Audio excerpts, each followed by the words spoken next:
এখন একটা হাদিস শোনাবো, হাদিস শোনার পরে সত্যি করে বলবেন আপনার ওই অবস্থা হয় কিনা। আগে হাদিসটা শুনেন। সহিহ বুখারী হাদিস নাম্বার 608 নম্বর হাদিস। এই হাদিসের বর্ণনাকারী আবু হুরায়রা রাদিয়াল্লাহু তাআলা আনহু, তিনি বলেন, আন আবি হুরায়রা রাদিয়াল্লাহু তাআলা আনহু قال قال رسول الله صلى الله عليه وسلم إذا نودي للصلاة أدبر الشيطان وله درات। আজান যখন দেওয়া হয় শয়তান পিছনের রাস্তায় হাওয়া ছাড়তে ছাড়তে পালায়। সুবহানাল্লাহ। হাত্তা লা ইয়াসমা'আত তাযীন, এমন দূরত্বে চলে যায় যে দূরে গেলে আর আজান শোনা যায় না। এই জন্য মাইকের আজানের আওয়াজ যত দূরে যাবে শয়তান এই পরিমাণ দূরে চলে যায় যেন আর আজানের আওয়াজ শোনা না যায়। এরপরে দেখেন, হাত্তা ইযা কাদান নিদা, মুয়াজ্জিন সাহেব যখন আজান শেষ করে, আকবালা, শয়তান আবার আয়েশা মসজিদের আশেপাশে ঘুরতে থাকে আর মুসল্লিদের অপেক্ষা করতে থাকে, আসো মুসল্লিরা আসো। হাত্তা ইযা সুয়িবা বিসসালাহ, এরপর যখন আজান ইকামত দেওয়া হয়, কি ইকামত দেওয়া হয় না, আদবারা, শয়তান আবার পালায়। হাত্তা লা ইয়াসমা'আত তাসবিহ, ইকামত যেন শোনা না যায় এই দূরত্ব পালায় যায়। হাত্তা ইযা কাদাত তাসবিহ, ইকামত শেষ হলে আবার শয়তান দৌড়ে আসার পর হাত্তা ইয়াখতুরা বাইনাল মারই ওয়া নাফসি, মানুষের মাঝে আর তার নফসের মাঝে শয়তান বৈশা ধোঁকা দেওয়ার চেষ্টা করে। আর শয়তান ওই ব্যক্তিকে বলে, উযকুর কাযা ওয়া কাযা লিমা লাম ইয়াযকুর। শয়তান মুসল্লিকে বলে, ওইটা স্মরণ কর, ওইটা স্মরণ কর, যেগুলো নামাজের বাইরে মুসল্লির কোনোদিনও স্মরণ হয় না। এই হাদিসের অনুবাদ এটা। শয়তান মুসল্লিরে কয়, এটা স্মরণ কর, ওইটা স্মরণ কর, লিমা লাম ইয়াযকুর, যেটা এই মুসল্লি জিন্দেগিতেও স্মরণ করে না নামাজে। যেমন আপনি নামাজে দাঁড়াইছেন, আপনার বয়স বর্তমানে 31 বছর 32 বছর, শয়তান আপনার বলবে, তুই যে 7 বছর বয়সে তোকে ডেঙ্গাটা দিয়ে হাঁটছিলি মনে আসেনি, আচ্ছা কি দরকার আছে এটা এখন মনে করানো? এগুলা ফাউল জিনিস শয়তান আপনাকে মনে করাবে নামাজে। তো রাসূল বলেন, শয়তান আপনাকে বলবে, উযকুর কাযা ওয়া কাযা লিমা লাম ইয়াযকুর, তোমার এমন এমন জিনিস শয়তান মনে করাবে যেগুলো তোমার জিন্দেগিতেও মনে পড়ে না। এবার সত্যি করে বলেন তো, এরকম জিনিস আসে কিনা নামাজে? নামাজে দেখবেন যত আজগুবি, আপনার নামাজে মনে হবে আমি যদি বিল ক্লিনটন হইতাম, আচ্ছা কি দরকার আছে আপনার এটা মনে হওয়ার? এইগুলা শয়তান আপনাকে নামাজে এরকম মনে করাবে। তো রাসূল আকরাম সাল্লাল্লাহু আলাইহি সাল্লাম বলেন, শয়তান আজান শুনলে পালায়। তাহলে বলেন তো, যে জিনিসের মাধ্যমে শয়তানকে দৌড়ের উপর রাখা যায়, এই আমলটার নাম কি? আজান। সবাই বলেন এই আমলের নাম কি? তো আমরাও চাই না, আমরাও ইনশাআল্লাহ একদিন আমাদের এই অস্ত্র দিয়া শয়তানকে দৌড়ের উপর রাখবো। কারা কারা চাই ইনশাআল্লাহ? তাহলে অন্তত জীবনে একদিন হলে আজান দিয়েন, যেন আপনার আজানে শয়তান দৌড়ের উপর থাকে। আল্লাহরে বলতে পারো, আল্লাহ ওরে একদিন দৌড়ের উপর আমি রাখছি।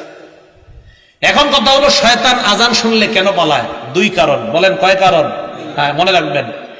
1 নাম্বার, শয়তান আজান শুনলে পালায়, এই কারণে পালায়, হাত্তা লা ইয়াশহাদা লিল মুআজ্জিন ইয়াউমাল কিয়ামাহ, শয়তান যেন কিয়ামতের ময়দানে মুয়াজ্জিনের পক্ষে সাক্ষী না দেয়, তাই শয়তান পালায়। হাদিসে আসছে, আজান যেই শুনবে সেই সাক্ষী দিবে। তো শয়তান যদি শুনে, ও তো সাক্ষী দিতে হবে, তাই শয়তান পালায় যায় যেন মুয়াজ্জিনের পক্ষে আল্লাহর কাছে সাক্ষী দেওয়া না লাগে। 1 নাম্বার এই কারণে পালায়। 2 নাম্বার, শয়তান পালায়, ইবনে হাজার আসকালানী রহমতুল্লাহ আলাইহি বুখারী শরীফের ব্যাখ্যা গ্রন্থ লেখছে ফাথুল বারী 2 নম্বর খণ্ড 87 নম্বর পৃষ্ঠায় উনি লেখেন, লিআন্নাল আযানা দুআউন ইলা সালাতিল মুশতামিলাহ, কেননা আজান এমন এক আহ্বান, যে আহ্বান মানুষকে নামাজের দিকে ডাকে। এমন নামাজ, যে নামাজ মুশতামিলাতুন আলা সুজুদিল্লাযী আবাহ, যেই নামাজের মধ্যে সেজদা আছে, আর ওই সেজদা শয়তান অস্বীকার করেছে আল্লাহর সামনে। আল্লাহ বলছিল উসজুদু লিআদম, শয়তান সেজদা করে নাই। আল্লাহ বলছে শয়তানকে, ইবলিসকে বলছে উসজুদু লিআদম, আদমকে সেজদা করো। ইবলিস সেজদা করে নাই। বলেন তো, মুয়াজ্জিন আজান দিলে আমরা যে ইবাদত করতে যাই, এটার নাম কি? নামাজ। নামাজের মধ্যে সেজদা আছে না নাই? তো যেই নামাজে সেজদা আছে, এমন নামাজের আহ্বান শয়তান এই জন্য শুনতে চায় না যে তোরা এমন এক কাজ করবি একটু পরে সেজদা, যে সেজদা অস্বীকার করার কারণে আল্লাহ আমার জান্নাত থেকে বের করছে, আমি এমন আজান শুনতে চাই না। তাই শয়তান আজান শুনলে পালায়া যায়, যেন ও আপনার আর আমার বন্ধু না হয়। কারণ ও তো সেজদা অস্বীকার করে, আমরা সেজদা স্বীকার করি, ও অস্বীকার করার জন্য পালায়া যায়। এই 2 কারণে শয়তান পালায়। 1 নাম্বার, কিয়ামতের ময়দানে যেন সাক্ষী দেওয়া না লাগে। 2 নাম্বার, নামাজের যে সেজদা, এই সেজদা তো শয়তান অস্বীকার করে আর আমরা স্বীকার করি। শয়তান পালায় এই কারণে, মুয়াজ্জিন তুমি যে নামাজের দিকে ডাকতেছো, আমি তো এই নামাজ স্বীকারই করি না, তাই আমি শুনতেও চাই না, তাই শয়তান পালায়। মনে থাকবে শয়তান কেন পালায়? আল্লাহ আমাদেরকে মনে রাখার তৌফিক দান করে। 5 নাম্বারটা মন দিয়ে শুনেন। মুয়াজ্জিন সাহেবের আজান যতটুকু পরিমাণ যায়, মুয়াজ্জিনের আজান যতটুকু পরিমাণ যায়, জিন ইনসান ওয়ালা কুল্লু শাইইন যত জিনিস শুনে সবাই মুয়াজ্জিনের পক্ষে কিয়ামতের ময়দানে সাক্ষী দিবে। বুখারী শরীফের 609 নম্বর হাদিস। এই হাদিসের মধ্যে আবু সাঈদ খুদরি রাদিয়াল্লাহু তাআলা আন এক ব্যক্তিকে ডাক দিয়ে বললেন, ইন্নী আরাকা তুহিব্বুল গনামা ওয়াল বাদিয়া, আমি দেখতেছি তুমি বন জঙ্গল এবং রাখালগিরি করা অনেক পছন্দ করো। এই কথা শোনার পর ওই ব্যক্তি বললেন, হ্যাঁ, রাখালগিরি করা এটা আমার অনেক পছন্দ, বন জঙ্গল আমার অনেক পছন্দ। আবু সাঈদ খুদরি বললেন, ফাইদা কুনতা ফি গনামিকা আও বাদিয়াত, তুমি যখন রাখালগিরি করবা অথবা বন জঙ্গলের মধ্যে থাকবা, ফাযানতা লিস-সালাহ, নামাজের জন্য যখন আযান দাও, ফারফা সাওতাক, তোমার আযানের আওয়াজটা উঁচু করবা। ওই ব্যক্তি বলেন, আযানের আওয়াজ উঁচু করব কেন? আবু সাঈদ খুদরি বলেন, ফাইন্নাহু লা ইয়াসমাউ মাদা সাওতিল মুআজ্জিনি জিন্নুন ওয়ালা ইনসুন ওয়ালা শাইউন ইল্লা শাহিদা লাহু ইয়াউমাল কিয়ামাহ, কেননা মুয়াজ্জিনের আযানের আওয়াজ জিন ইনসান এবং যারাই শুনতে পায় কিয়ামতের ময়দানে আল্লাহর কাছে মুয়াজ্জিনের পক্ষে সাক্ষী হয়ে যায়। তুমি আযান বন জঙ্গলে দিলেও উঁচু আওয়াজে দিবা। কেন দিবা? তোমার আযানের আওয়াজ যত মানুষ, যত জিন যারাই শুনবে তারাই কিয়ামতের ময়দানে সাক্ষী দিবে। এখন আমি আপনাদেরকে বলতে চাই, আমার পক্ষে কিয়ামতের ময়দানে জিন ইনসান এবং প্রচুর পরিমাণ সাক্ষী হোক, এটা আমরা সবাই চাই কি চাই না? এই জন্য মসজিদে আযান দিবেন, আযানের আওয়াজ যত দূরে যাবে, যারা আপনার আযানের আওয়াজ শুনবে কিয়ামতের ময়দানে আল্লাহর কাছে বলবে, আল্লাহ এই ব্যক্তির আযানের আওয়াজ আমরা শুনছি, আমরা তার মাগফিরাতের পক্ষে আপনার কাছে সাক্ষী দিলাম। 6 নাম্বার, মুয়াজ্জিন সাহেবের ব্যাপারে 6 নাম্বার যে কথাটা বলবো, আমি মূলত আযান যেই কারণে দেওয়ার জন্য খুব বেশি আগ্রহী, এই 6 নাম্বারটার কারণে। 6 নাম্বার যে ফজিলতটা, মুয়াজ্জিন সাহেব যারা দুনিয়াতে আযান দেয় তাদের জন্য আল্লাহ রাসূল আল্লাহর কাছে বলে, আল্লাহ মুয়াজ্জিনদেরকে আপনি মাফ করে দেন। আর কি চান? রাসূল সাল্লাল্লাহু আলাইহি ওয়াসাল্লাম বলছেন। আবু দাউদ শরীফের 517 নাম্বার হাদিস, عن أبي هريرة رضي الله تعالى عنه قال قال رسول الله صلى الله عليه وسلم, আবু হুরায়রা রাদিয়াল্লাহু তাআলা আনহুর বর্ণনা, আল্লাহ নবী বলেন, আল ইমামু যামিন, ইমাম হলো জিম্মাদার, ওয়াল মুয়াজ্জিনু মু'তামান, মুয়াজ্জিন হলো আমানতদার। নবীজি বলেন, আল্লাহুম্মা আরশিদিল আইম্মা, আল্লাহ দুনিয়ার সমস্ত ইমামদেরকে তুমি পথ প্রদর্শন করো, পথ প্রদর্শন করো, সঠিক পথে তুমি পরিচালনা করো, সঠিক পথ দেখায় দাও দুনিয়ার সব ইমাম সাহেবদেরকে। এরপর নবী বলেন, ওয়াগফির লিল মুয়াজ্জিনিন, মাবুদ দুনিয়ার মধ্যে আমার যত উম্মত আযান দেয় তাদের জন্য আমি তোমার কাছে বললাম, সমস্ত মুয়াজ্জিনদেরকে তুমি মাফ করে দাও।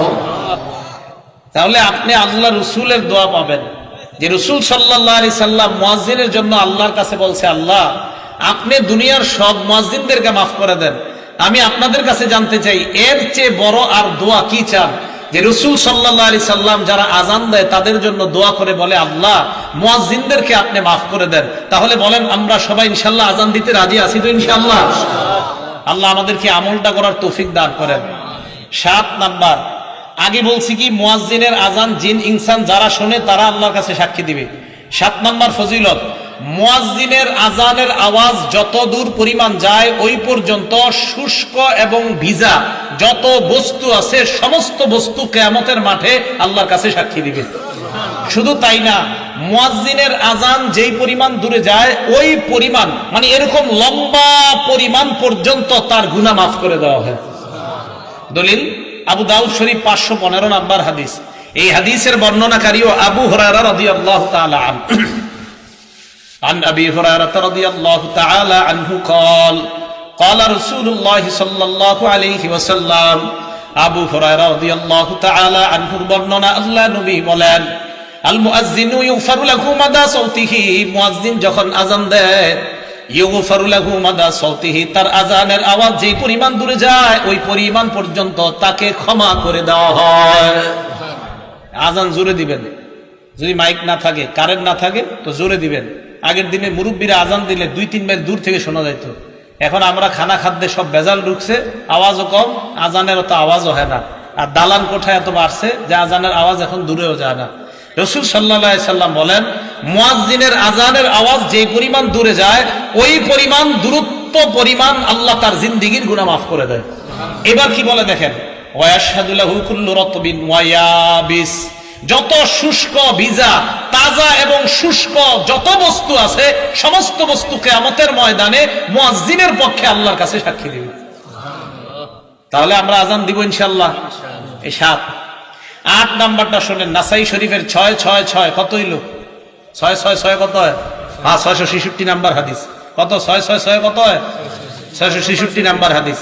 এই হাদিসের বর্ণনাকারীর নাম উকবা ইবনে আমির রাদিয়াল্লাহু তাআলা আন। তিনি বলেন, সামিআতু রাসূলুল্লাহি সাল্লাল্লাহু আলাইহি ওয়াসাল্লাম ইয়াকুল, আল্লাহ নবীকে আমি বলতে শুনলাম, ইয়াজাবু রাব্বুকা মিন রাঈ গানামিন ফি রাসি শাজিয়াতিল জাবাল, তোমাদের কেউ যদি পাহাড়ের চূড়ায় যায়, চূড়ায় যাওয়ার পর যদি আজান দেয়, আজান দেওয়ার পর যদি নামাজ কায়েম করে, জোরে বলেন কোথায়? আরো জোরে। তোমাদের কেউ যদি পাহাড়ে যায়, যাওয়ার পর পাহাড়ে যদি আজান দেয়, এই পাহাড়ে যে ব্যক্তি যায় ওই রাখালকে দেখে আল্লাহ আশ্চর্য হয়ে যায়। সুবহানাল্লাহ। রাখাল পাহাড়ের উপরে গেছে, আল্লাহ তাকে দেখে আশ্চর্য হয়। কেন? ফায়ুআযযিনু লিস-সালাহ, নামাজের সময় হলে সে আজান দেয়। ওয়া ইউকিমুস-সালাহ, নামাজ কায়েম করে। ফায়াকুলুল্লাহ, আল্লাহ ফেরেশতাদেরকে বলে, উনজুরু ইলা আবদি হাদা, আমার এই রাখাল বান্দার দিকে তাকাও, পাহাড়ের উপর আসছে, আজান দিছে, নামাজ আদায় করছে, নামাজ কায়েম করছে। গফারতু লিআবদি, ফেরেশতারা তোমরা সাক্ষী থাকো, আমি আমার এই বান্দাকে মাফ করে দিলাম।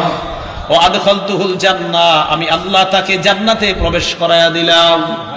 কোন ব্যক্তি পাহাড়ে গেছে, পাহাড়ে গিয়ে আজান দিছে, আজান দিয়ে নামাজ পড়ছে, আল্লাহ আশ্চর্য হয়ে যায়। রাখালকে দেখে আল্লাহ আশ্চর্য হয়। ইয়াজাবু রাব্বুকা মিন রাঈ গানাম ফি রাসি শাজিয়াতিল জাবাল, পাহাড়ের চূড়ায় শৃঙ্গে উঠে কোন রাখাল আজান দেয়, নামাজ কায়েম করে, তাকে দেখে আল্লাহ আশ্চর্য হয়ে ফেরেশতাদেরকে বলে, আমার বান্দা দেখো, পাহাড়ের উপর আইসা আমারে ভুলে না, আজান দেয়, নামাজ কায়েম করে, ফেরেশতারা সাক্ষী থাকো, আমি তাকে মাফ করে দিলাম, আমি তাকে জান্নাতি বানায় দিলাম। আজান দিবেন তো? 9 নাম্বার ফজিলত। এই জায়গায় আপনারা আজান দিছেন বা এখন মোটামুটি প্রায় সময় দেন কারা কারা? মাশাআল্লাহ, হাত নামান। 12 বছর যদি টানা আজান দেন, কয় বছর বলেন জোরে? কয় বছর? 12 বছর। তা আমারই অর্জন করতে মন চায় এই ফজিলত। আপনারা তো খালি দাওয়াত দেন, দাওয়াত না দিলে আজান দিতাম এক মসজিদে, সমস্যা কি? হ্যাঁ, সমস্যা। আমি যে মসজিদ তাফসীর করি ওখানে বললাম তো, মাঝে মাঝে আজান দেওয়ার চান্স দিই। আজান দেওয়া অনেকে শরম মনে করে, নাউজুবিল্লাহ, আস্তাগফিরুল্লাহ, ইন্না লিল্লাহ, এরা মনে করে শরমের ব্যাপার আজান দেওয়া, ছি ছি। ইবনে মাজার 728 নাম্বার হাদিস। এই হাদিসের বর্ণনাকারী আব্দুল্লাহ ইবনে ওমর রাদিয়াল্লাহু তাআলা আনহুমা, তিনি বলেন, ক্বালা রাসূলুল্লাহ সাল্লাল্লাহু আলাইহি ওয়াসাল্লাম, আল্লাহ নবী বলেন, মান আযানা সিনতাই আশারাতা সানাতান, কেউ যদি 12 বছর টানা আজান দেয়, জোরে বলেন কয় বছর? নবীজি বলেন, কেউ যদি টানা 12 বছর আজান দিতে পারে, ওয়াজাবাত লাহুল জান্নাহ, তার জন্য আল্লাহর জান্নাত ওয়াজিব হয়ে যায়। কয় বছর? 12 বছর টানা আজান দিলে জান্নাত ওয়াজিব। আজান দিবেন তো? আজানের ফজিলত সবাই সবাই, ইমাম সাহেবরাও চেষ্টা করেন, খতিব সাহেবরাও চেষ্টা করেন, উলামায়ে কেরাম যারা আছেন মাঝে মাঝে ফজিলত তো আমগো দরকার আছে। এই সাধারণ জনগণ লম্বা গলা দিয়ে আল্লাহর কাছ থেকে রহমত দিব, তা আমরা হুজুরে কি করবো? আমাদেরও দরকার আছে ফজিলত। 9 নাম্বার। 10 নাম্বার, এটা আজীব এক ফজিলত। মুয়াজ্জিনের আজান শুইনা যারা নামাজে আসবে, এই নামাজিরা নামাজ পড়ে যে পরিমাণ সওয়াব পাবে, মুয়াজ্জিন একা সেই সওয়াব সব পাবে। সুবহানাল্লাহ। তাবরানী শরীফ 2 নাম্বার খন্ড 288 নাম্বার পৃষ্ঠা। এই পৃষ্ঠায় আসছে আবু উমামা বাহিলি রাদিয়াল্লাহু তাআলা আনহুর বর্ণনা। দেখেন কি কয়, আজরুহু আজরু মান সাল্লা মাআহ, আজরুহু আজরু মান সাল্লা মাআহ, মুয়াজ্জিনের প্রতিদান ওই পরিমাণ যেই পরিমাণ মুসল্লি তার সাথে নামাজ পড়েছে, তারা যেই পরিমাণ সওয়াব পাবে, মুয়াজ্জিন ওই পরিমাণ সওয়াব আল্লাহর কাছ থেকে পাবে। সুবহানাল্লাহ। তাহলে আজান আর দিন না, নাকি দিবেন ইনশাআল্লাহ? আজান সবাই দেওয়ার চেষ্টা করবেন, সহি শুদ্ধভাবে আলেমদের কাছ থেকে শিখবেন, শিখার পর আজান দেওয়ার চেষ্টা করবেন। আল্লাহ আজানের এই ফজিলত গুলা, ফাজাইল গুলা আমাদের সকলকে অর্জন করার তৌফিক দান করেন। আজান দেওয়ার চেষ্টা আমরা ইনশাআল্লাহ করবো। চান্স দিব তো ইনশাআল্লাহ? আসলে সত্যি করে মন থেকে বলেন তো, কাদের কাদের এখন মনে হইতেছে না ইনশাআল্লাহ এই ফজিলতটা আমরা অর্জন করা দরকার? সত্যি সত্যি দরকার তো এই আমলটা কইরেন। দুনিয়ার শ্রেষ্ঠ কথা, হাইয়া আলাস সালাহ হাইয়া আলাল ফালাহ, আসো কল্যাণের দিকে, আসো নামাজের দিকে, এর চেয়ে আর উত্তম কথা আর কি হতে পারে? 4 নাম্বার আলোচনা, মানে আলোচনা 4 নাম্বার শিরোনাম। এ তো 3 নাম্বার গেল ফজিলত, 4 নাম্বার শিরোনাম। আজান দিলে জবাব দিবেন কিভাবে? সহিহ বুখারী হাদিস নাম্বার 611 নাম্বার হাদিস। আন আবি সাঈদ আল খুদরি রাদিয়াল্লাহু তাআলা আনহু قال قال رسول الله صلى الله عليه وسلم, আল্লাহ নবী বলেন, ইদা সামি'তুমুল মুআজ্জিনা কুলু বিসলামা ইয়াকুলুল মুআজ্জিন, মুয়াজ্জিন সাহেব যখন আজান দেয় তোমরাও তা বলো যা মুয়াজ্জিন বলে। বলেন, আমরা যারা আজান শুনবো, মসজিদে গিয়ে মাগরিবের আগে বসে রয়েছেন 5 মিনিট 10 মিনিট, মুয়াজ্জিন আজান দিতেছে, আপনারা কি করেন? পুকুরের ঘাটে বসে আলাপ করেন, আলোচনা করেন, মসজিদে বসে বসে গল্প করে, আজান চলতেছে, আশেপাশে গল্প চলতেছে। কি সত্যি কথা কিনা? রাসূল সাল্লাল্লাহু আলাইহি সাল্লাম বলেন, মুয়াজ্জিনকে যখন আজান দিতে শোনো, মুয়াজ্জিন যা বলে তোমরাও তা বলো। মা বোনরা বাসা থেকে যারা শুনতেছেন আমার ওয়াজ শুনেন, আপনারা রান্না করতেছেন, মুয়াজ্জিন যা বলে আপনারাও তা বলবেন। এটা গেল বুখারী শরীফের বর্ণনা, এটা সংক্ষেপে হাদিসটা। এবার বিস্তারিত উদাহরণ নাম্বার 2, এটা গেল 1 নম্বর উদাহরণ। 2 নম্বর উদাহরণ মুসলিম শরীফের 385 নম্বর হাদিস। এই হাদিসের মধ্যে বিস্তারিত আসছে। عن عمر بن الخطاب رضي الله تعالى عنه قال, عمر بن الخطاب رضي الله تعالى عنه বর্ণনা, মুয়াজ্জিন সাহেব যখন আজান দেয় তোমরাও তা বলবা যা মুয়াজ্জিন বলে। মুয়াজ্জিন যখন বলে আল্লাহু আকবার আল্লাহু আকবার, বলেন তাকুলু আল্লাহু আকবার আল্লাহু আকবার। মুয়াজ্জিন আল্লাহু আকবার বললে আমরা কি বলবো? মুয়াজ্জিন যখন বলে আশহাদু আল্লা ইলাহা ইল্লাল্লাহ, তোমরাও বলবা আশহাদু আল্লা ইলাহা ইল্লাল্লাহ। এই হাদিসের শেষে একটা সুন্দর কথা আছে, দেখি কারা কারা কালকে থেকে আজান শুনে জবাব দেন। মুয়াজ্জিন যখন বলবে আশহাদু আন্না মুহাম্মাদুর রাসূলুল্লাহ, তোমরাও বলবা আশহাদু আন্না মুহাম্মাদুর রাসূলুল্লাহ। তবে মুয়াজ্জিন যখন বলে হাইয়া আলাস সালাহ ক্বালা আহাদুকুম লা হাওলা ওয়ালা কুওয়াতা ইল্লা বিল্লাহ, বলেন হাইয়া আলাস সালাহ বললে কি বলবো? মুয়াজ্জিন যখন বলবে হাইয়া আলাল ফালাহ, তোমরা বলবা লা হাওলা ওয়ালা কুওয়াতা ইল্লা বিল্লাহ। এখন দেখেন, মুয়াজ্জিন বলবে আল্লাহু আকবার আল্লাহু আকবার, আমরা যারা শুনবো কি বলবো? বলেন। এবার মুয়াজ্জিন বলবে লা ইলাহা ইল্লাল্লাহ, আমরা কি বলবো? বলছেন তো আসলে। রাসূল সাল্লাল্লাহু আলাইহি সাল্লাম বলেন, মিন কলবিহি, কেউ যদি মুয়াজ্জিনের এই আজানের জবাবগুলা দিল থেকে দেয় আর শেষে দিল থেকে এরকম বলে, মুয়াজ্জিনও বলছে লা ইলাহা ইল্লাল্লাহ, তোমরা দিল থেকে বললা লা ইলাহা ইল্লাল্লাহ। মুয়াজ্জিন যখন বলে তুমিও বললা, মুয়াজ্জিন যখন বলে তুমিও বললা, শেষে যদি দিল থেকে তুমি বলো মুয়াজ্জিনের ওই বাক্যগুলা, আল্লাহ নবী বলেন আগের সব গুনাহ মাফ, আল্লাহ জান্নাতের মেহমান। তো জবাব দিবেন তো? জবাব দিবেন। জবাব দিলেও লাভ আছে। তাহলে জবাব মা বোনরাও দিবেন, রান্না করার সময় জবাব দিবেন, ঝাড়ু দেওয়ার সময় আজানের জবাব দিবেন, সন্তান দুধ পান করছে আজানের জবাব দিবেন, আপনি কোনো কাজে আছেন কাপড় ধুচ্ছেন, জোহরের নামাজের আজান হয়ে যাচ্ছে, আজানের জবাব দিবেন। ভাই কথাগুলো মনে থাকবে তো আমাদের ইনশাআল্লাহ? তাহলে আজানের জবাব দেওয়া, এগুলো 4 নাম্বার কথা। 5 নাম্বার, আজানের জবাব দিলাম, আজান শেষ হওয়ার পর আমরা কি বলবো? আজান যখন শেষ হবে তখন আমাদের কাজ। মুসলিম শরীফের 384 নাম্বার হাদিস। قال رسول الله صلى الله عليه وسلم, إذا سمعتم المؤذن قولوا مثل ما يقول المؤذن ثم صلوا علي। মুয়াজ্জিনের আজানের জবাবগুলো দেওয়ার পর যখন লা ইলাহা ইল্লাল্লাহ বলবা, বলার পর সুম্মা সাল্লু আলাইয়া, আমার উপর দুরূদ পড়বা। বলেন, আজান শেষ হওয়ার পর প্রথম কাজ কি করা? সবাই বলেন কি করা? কোন দুরূদ পড়বেন? করেন আমার সাথে, আল্লাহুম্মা সাল্লি আলা মুহাম্মাদ ওয়া আলা আলি মুহাম্মাদ কামা সাল্লাইতা আলা ইব্রাহিমা ওয়া আলা আলি ইব্রাহিম। পারেন না সবাই? এই দুরূদটা পড়বেন তো ইনশাআল্লাহ? এই দুরূদটা পড়বেন তো ইনশাআল্লাহ।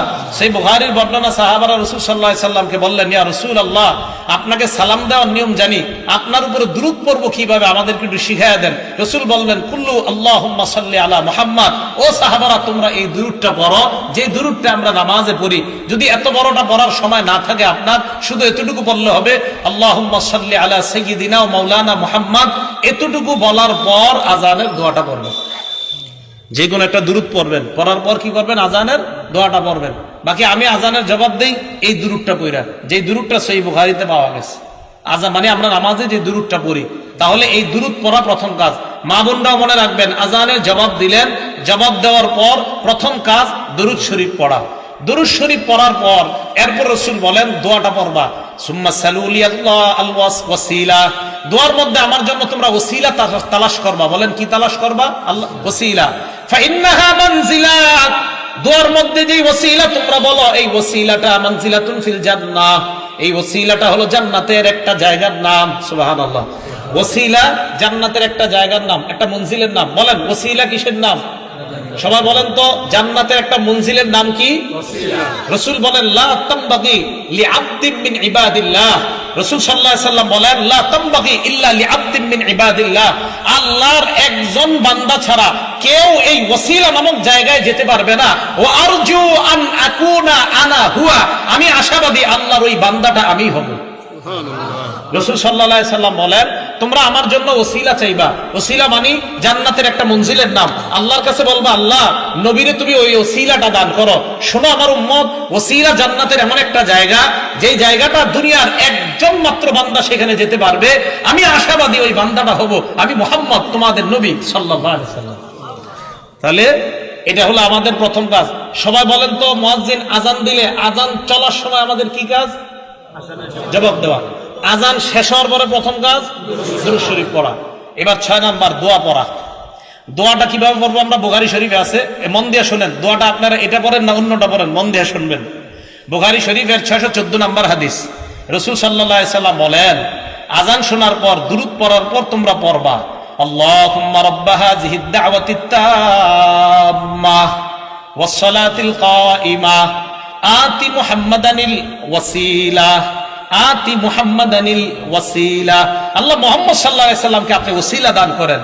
ওয়াল ফাজিলা ওয়া বা'সু মাকামান মাহমুদান আল্লাযী ওয়া'আদতা। এরপরে ইন্নাকা লা তুখলিফুল মিয়াদ নাই এখানে। এলে বলছি কি করেন, বুখারীর 614 নম্বর হাদিস, ইন্নাকা লা তুখলিফুল মিয়াদ নাই। খোলেন, নুসখা খোলেন, নাই। তাহলে কোত্থেকে আসছে এটা?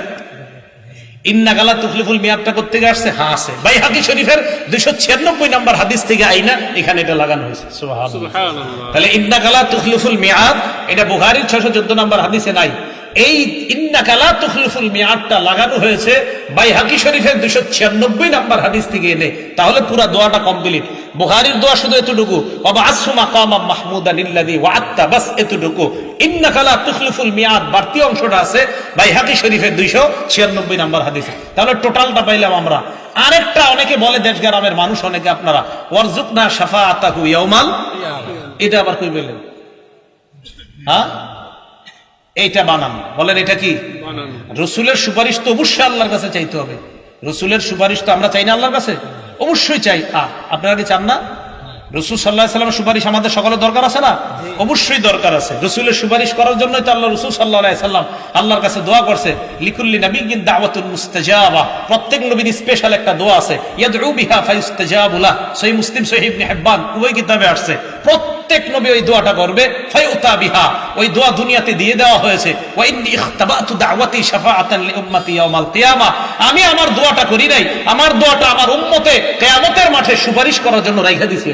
সুবহানাল্লাহ। সুপারিশ সবার দরকার আছে না? আছে কোন জায়গায়? যে জায়গায় নবী শিখাইছে ওই জায়গায়।